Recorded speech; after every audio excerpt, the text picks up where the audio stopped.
Amigas, amigos de 18 minutos, me da mucho gusto recibirlos en una nueva edición de este que ya es un podcast muy bien posicionado. Gracias a ustedes, a su preferencia. Soy Mauricio Reynoso, director general de la Asociación Mexicana en Dirección de Recursos Humanos, a medir, y me da mucho gusto también saludar en esta oportunidad, como ha sido ya desde hace un poquito más de 3 años, a mi gran amigo Pancho Rodríguez, CEO y fundador de Smart Speakers. Pancho, ¿cómo estamos? Muy bien, muy contento porque tenemos hoy a un invitado de lujo que representa una de las empresas que es un orgullo para México. Me encanta ese concepto. Tienes razón, orgullo para México en cuanto a la empresa y Ujú. orgullo para México personal y profesionalmente, porque es uno de los ejecutivos mexicanos, particularmente en el área de recursos humanos, más destacados y con una carrera internacional impresionante. Les voy a presentar a Adib Estefan. Adib tiene más de 25 años de experiencia. Tengo el gusto de conocerlo dentro de estos 25, algunos de estos 25 años, liderando talento en América, Europa, Asia. Es un gran ejecutivo con experiencia internacional, como les comentaba, y él ha ocupado posiciones clave en Citigroup, Roche y Coca-Cola Company, liderando estrategias de cultura organizacional, compensaciones y desarrollo de talento a gran escala. Hoy es el director global de recursos humanos en José Pueblo, ni más ni menos, empresa líder y que todo el mundo conocemos perfectamente bien. Su formación viene desde la Universidad Iberoamericana, tiene estudios en Duke University y en el London Business School. Es un referente en liderazgo global de recursos humanos y de negocios y en transformación organizacional. Bienvenido, Adi. Te dejamos aquí con la primera pregunta con mi amigo Pancho. Gracias, Mauricio. Gracias, Pancho. Qué gusto. No, pues encantado de que estés con nosotros. Y pues bueno, viniendo de una empresa latinoamericana, mexicana, como Cuervo, que está en todo el mundo, ¿cuáles son los principales retos que has tenido, ¿no? al llevar este liderazgo a nivel internacional? ¿Y cómo han reaccionado ante un liderazgo latinoamericano, mexicano? Gracias, Pancho. Muy buena pregunta. Voy a hablar de algunas de las regiones del mundo, a lo mejor, en las que he tenido retos interesantes. En todas los hay, pero para tratar de concretar en algunos. En América Latina, sin duda, Brasil representa el país con la sindicalización más retadora. ¿Por qué? Porque todos los empleados en Brasil, incluso los directivos, son sindicalizados. Y me voy a referir a una etapa del tiempo específica. En el año 2014, en Brasil, había yo creo que leer un entorno político y económico muy particular, que fue una crisis económica donde el real brasileño se devaluó el 50%, y una crisis política donde estaban sacando del poder a la presidenta Dilma Rousseff. Entonces, eso le implicaba a las empresas en particular, ¿no?, a la que yo manejaba, una serie de problemáticas porque se importaban los bienes que se vendían en ese mercado en monedas europeas, en francos suizos y en euros, que con la devaluación ya representaba un gran reto. El punto es que negociar con sindicatos en Brasil no lo haces como una sola empresa, sino que además tienen estos contratos de industria que también existen en México, pero allá son más prevalentes y más complejos. Tienes menos fortaleza de negociación. Entonces, sacar avante a la empresa en ese entorno, en una estructura de sindicalización tan compleja, sin duda es un tema. Tal vez en Europa hubo épocas cuando me tocó trabajar allá en donde la digitalización de las empresas estaba arrancando y lanzamiento de productos, ¿no?, con plataformas digitales que eran súper novedosas, en donde la capacidad y ritmo de adopción tanto de la población interna de la empresa como del mercado eran inciertos. Fueron retos interesantes y sin duda cierro platicando uno muy breve. En Asia me tocó en China mover un centro global de programación o de programadores de inteligencia artificial. Hubo que desmembrarlo, mandar una parte para la India, otra parte para Filipinas, pero el gran reto es que en China la figura legal del despido no existe. No existe. Tú no puedes despedir a alguien. Entonces, negociar con el gobierno chino, sin duda, es un reto apasionante porque tú te tienes que mover a otro lado para poder negociar. Así para algunos de los temas. ¿No? Y nos llevas ahora sí en un viaje profesional por diferentes circunstancias.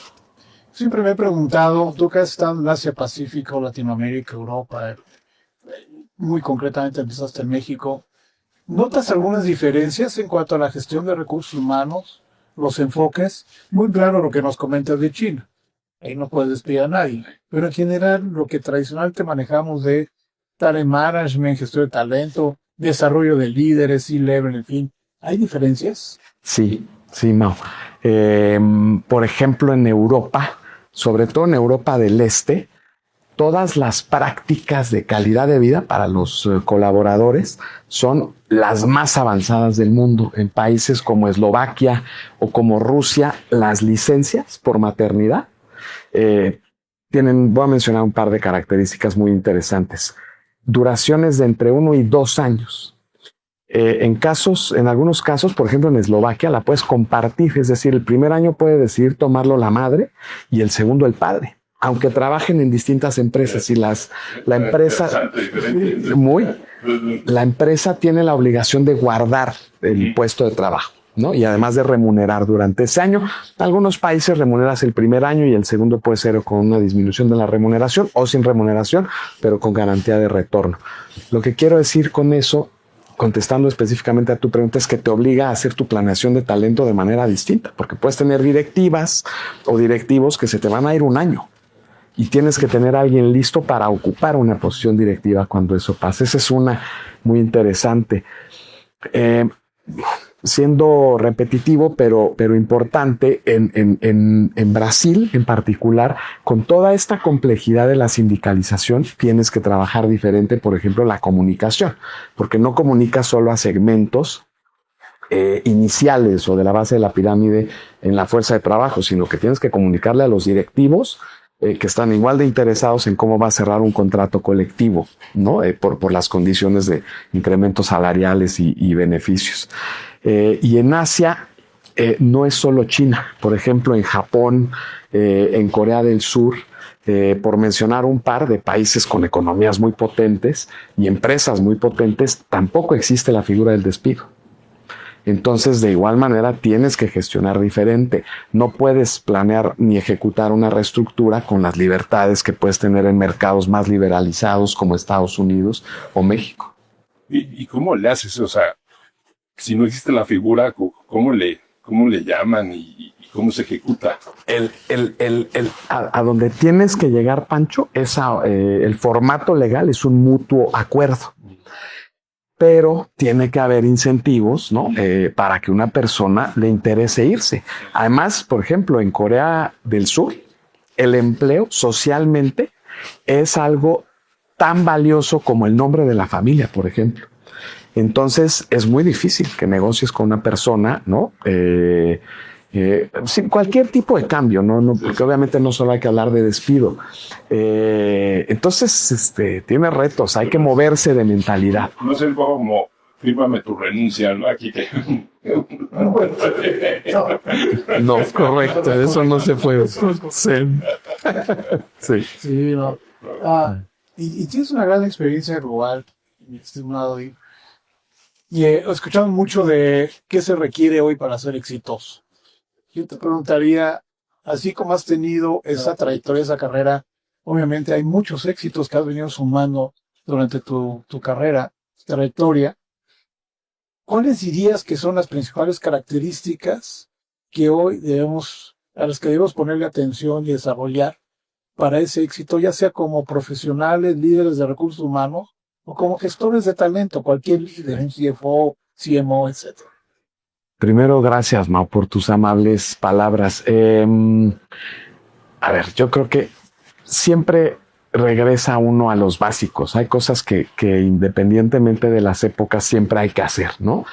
Creo que temas de visión estratégica, de facilitarles la integración y la buena ejecución a los equipos, son fundamentales que todos tenemos que tener en cualquier área en donde estés manejando negocios, ¿no? Grandes. Voy a decir una obviedad. La inteligencia artificial es algo que tienes que entender y sobre todo tienes que ser capaz, yo creo, de traducir en aplicaciones prácticas ¿no? Que potencien la capacidad de la gente. Pero la parte más importante, y qué bonita época vamos a vivir en las organizaciones en los próximos 30 o 40 años, ahora sí será la conexión humana. Porque hoy puedes hacer muchas cosas sin un equipo de personas. Literalmente la inteligencia artificial te puede hacer muchas cosas.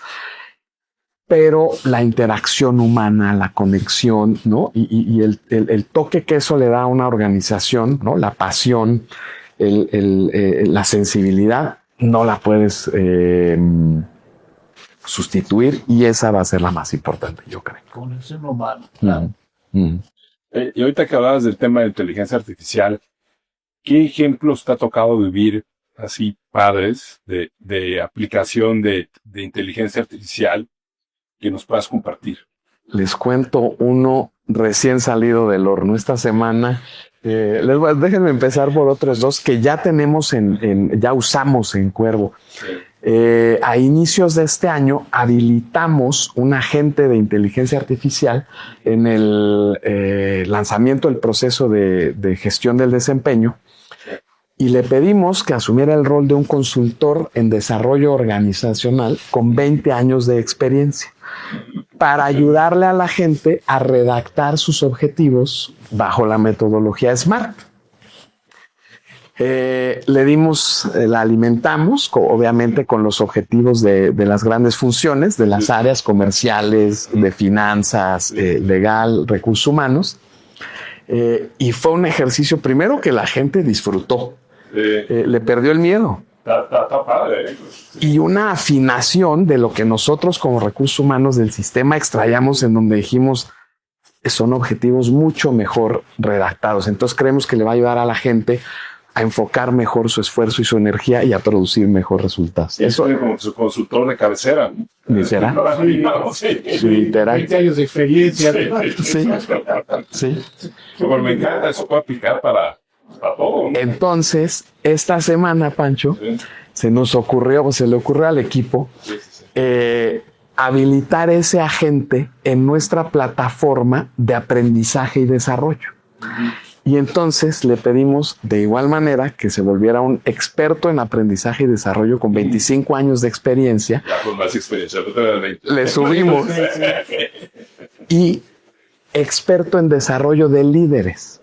Y entonces les pedimos a los líderes y les dimos el input de sus necesidades de desarrollo que provienen de los ejercicios de retroalimentación que hacemos, que le pidieran a la gente de inteligencia artificial un plan de desarrollo y que además ese plan de desarrollo el agente le dé seguimiento, que es lo que siempre falla en los procesos de desarrollo. La gente dice, no tengo tiempo para sentarme y dar seguimiento. Entonces vamos a liberar esa funcionalidad en las próximas semanas y de manera general le acercamos a la gente en lo puedo decir abiertamente porque es público, en una sociedad con Google, un agente de inteligencia artificial con usos más generales como análisis de documentos, integración de documentos y presentaciones, que el motor de inteligencia artificial es la marca de Google, pero nosotros internamente le llamamos Cuervo AI. No cabe duda que la inteligencia artificial viene a ayudarnos a ser más eficientes, más productivos, tener mejor uso de nuestro tiempo, no hay duda. Ahora, y si nos vamos al otro lado, mi estimado Dick, considerando el rol como una experiencia de aprendizaje, para verlo positivamente, ¿cuáles crees que son los errores que se siguen cometiendo en la gestión de talento? A nivel global, a nivel México, como lo quieras ubicar. ¿Qué debemos hacer diferente? Yo creo que las áreas de recursos humanos y de talento debemos de no solo de definir las metodologías y los procesos, ¿no?, más eficientes y más efectivos para que las empresas potencien todo el talento de la gente, pero además debemos ser capaces de enseñarle a los líderes el valor de ejecutar esos procesos, ¿no? Creo que a veces tenemos esta discusión interna en las áreas de recursos humanos entre imponer la ejecución de un proceso, y yo siempre le digo a mis equipos, cuando tú impones algo, ya el de enfrente ya no vio el valor. Sí. Entonces mejor encarguémonos de que vean el valor.